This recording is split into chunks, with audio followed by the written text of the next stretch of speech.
book talks don't really have a season. It's more of just like the time of month or sort of like just the period of time where we have like the book talks, which is the end of the quarter, and I have my book talk in a couple of weeks. Alright, we're gonna do it, guys. And I am back with 10 tips for you to improve your book talk. This will pretty much not just be book talks, but presentations in general. Just speaking where you need to speak in front of the class, speak in front of a large group of people, especially in front of classes. Just speaking to people in general too. It works for that. And some examples with last time, me freestyling the book talk. Alright, let's get into it. Number 1, or number 10, number 1. Okay, first tip. Don't be so nervous. Sure, it's a big part of your grade. It's just a book talk though. It's a book talk. If you see it just as you talking to your friends, it should be fine. Just don't overthink it. Don't be like, oh my gosh, this is life. No, it's not. Just play it cool. Play it like you're talking in front of people. That's why I try my best to get to know everyone as well as I can. Because if I'm familiar with at least 90% of the kids in the class, I'll be pretty casual about it. I'll be like, sure, yeah, but here's what I have. Treat everyone like they're your friend, and you'll have no problem talking to them. Second tip, always pan the crowd. Look from left to right. You can be nervous. You can be as nervous as you want, but during the presentation, start on the left, slowly pan to the right. It works every time. Works every time. No one can tell you're nervous when panning from left to right. Number 3. Move your hands. Not too much like I'm doing right now, but move your hands. If you move your hands, you can distract people with how bad you are stuttering or making pauses. Just move your hands left and right. Not too much, but not too little. You still want them to notice that you are like proficiently talking and not just. But move your hands sometimes, because it does help you with like transitioning, I guess. If your hand motions are like really fluid, it will look really nice and it will go well with your presentation. What was that? Number 3. Number 4. Try to minimize pauses. It's okay to repeat a line for emphasis, as long as you don't make it sound awkward, right? As long as it doesn't sound awkward, like I just did right there. If it sounds awkward, teacher's gonna know something's up. But got to be very smooth with your repetitiveness. It's just called repeating a line for emphasis. That's how I like to call it. And it works like really well sometimes, and sometimes it doesn't. But try to make it as smooth and as not awkward as possible. That's the key to having a good book talk. You use some repetitive lines and just switch them up a bit. For example, like, you know, the Area 51 base thing, the base in Nevada, that thing. Yeah, I said that a lot, and everyone was like, okay, we all know what he's talking about, but and that's all you guys really need to do. Like, no joke, it's not that hard. Next tip, number 5. Have something to fidget with. Not up while you're speaking, before. If you're nervous, shaky, whatever, just go ahead, make a pencil. Just all you have to do.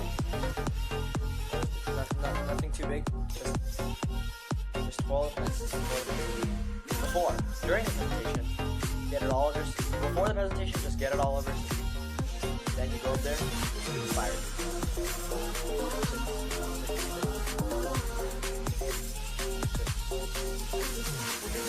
If you really want to, memorize a script. Personally, I hate memorizing scripts. I like to freehand my stuff, and it works better for me. But I don't know. Maybe sometimes you're just the kind of person who likes to do script work. None of my videos are scripted. All of this is all on top of the head. So as you can tell, some things may be rough, but most of the time it's pretty fluid, pretty generic. It's just like you know. But if you're really that kind of person, learn a script. Learn a script. It's not gonna be that hard unless you overthink it. If your script was like 10 pages long for a 3-minute long presentation, it's gonna be pretty bad. But other than that, your script is just fine. Just make sure you memorize it word for word. If you mess up, that's gonna suck for you. Anyways, number 7, freehand your work. That's the next tip. Maybe you're not a script person. Maybe you're like me. Maybe you're like a freehand your work. Yeah, that's really good too.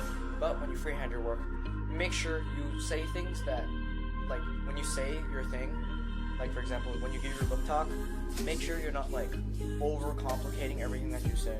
Just make it simple, clean, easy, simple. But try to extend it a little bit more than like normal. Extend it a little bit, but like not too much or not too little. Just gotta find a really good balance where you're sort of giving like a lot of detail, but it's not like there was blank, this, that person name, deliberately named this name. Don't like stretch it out. You can like sort of stretch it out like a little bit, but you don't want to like, you know, because then it'll sound like really long. What was that? 7, 8. Alright, number 8. Might have been right the next detail because I cannot count to. Number 8. Know what you're gonna say. Like, just know a rough outline. For you freehanders out there, the freehanders are people who just like to freestyle your presentation, you know generally the outline of like the presentation. So when we do our book talks, we get these like little program sheets, like what we need to cover. I only look at that once. Just know everything I need to say, tear it up, never look at it again. Just need to know, show a lot of character detail, setting detail, plot detail, and a lot more character detail than anything at this point. So that's all I really need to do, and it's pretty easy to like spit out the character details. Just like extend them, but not really. Just kind of say the same thing, but not exactly the same, roughly the same thing, like 5 different times. Teacher should be like, all right, he knows what he's talking about. Just don't use the same adjective. Use a synonym. Synonyms are key. Next, number 9. Number 9. Yes. Number 9. All right. Make sure and make this 100% like legit. This is 100% legit. Make sure you have someone to remind you when you're about to go into overtime. Like, our English teacher told us this one, so it might not be much help, but to you people who aren't in our English class, have someone to tell you when you're going too long.